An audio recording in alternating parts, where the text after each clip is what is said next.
जय श्रीराम मंडळी, आज आहे महाशिवरात्री आणि महाशिवरात्रीच्या सर्वांना खूप खूप शुभेच्छा। आज महाशिवरात्रीचा खूप मोठा आपला कार्यक्रम आहे गोवा मठावरती। आपल्या जगद्गुरू रामानंदाचार्य नरेंद्राचार्यजी महाराज आपल्या रामानंद संप्रदायात आणखी एक नवीन उपपीठ निर्माण झालेलं आहे, ते म्हणजे गोव्याचं। आणि त्या उपपीठाची देवता म्हणजे आपले गोवेश्वर म्हणजे महादेव।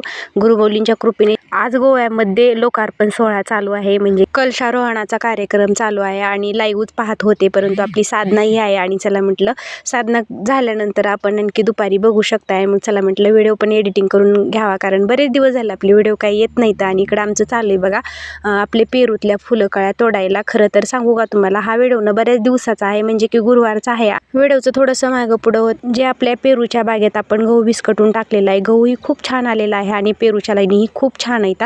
त्यातलंच तण काढायला चालू आहे। आता तण काढायचं आणि त्याच्यातले जे काही फुलं कळ्या आलेले आहेत ना तोडायच्या। आणि आज गुरुवार असल्यामुळे लवकर जावं लागतं घरी, पण संत संघाची तयारी, आपलं गुरुमौलींची पायघडी वगैरे ही सगळं करायचं असतं, त्याच्यामुळं लवकर आवरून रानातून घरी आलोत आम्ही। पहिलं तर गुरुमौलींच्या प्रतिमेसाठी हार आणलेला होता यांनी आणि अर्धा किलो फुलं आणलेले होते। पायघडी पण बनवायची होती तेवढ्या फुलात। आणि इकडं मग छोटे छोटे हार पण बनवले विठ्ठल रुक्मिणीसाठी। छान असं हार घालून घेतला आणि चरणावरती त्यांच्या फुलं वाहिले। आणि इकडं बघा सगळी आमची कशी म्हणजे फौज न एकदम तत्पर असते गुरुमौलींच्या पायघडीसाठी, आणि सगळेजण खूप आवडीने सेवा करतात। ह्या तर ताईंना आवर्जून रांगोळी आणतात आणि जर आठवड्यात रांगोळी काढतात। तिकडं मग मी हार ही मौलींसाठी घालून घेतला आणि आमची ही चिले पिले बघा कशी पायघडी करू लागायला मदत करतात। सगळं ना ह्या मुलीच करतात पायघडी ही, आणि खूप सुंदर पायघडी झालेली आहे। चला भेटू अशाच नेक्स्ट व्हिडिओ, तोपर्यंत बाय।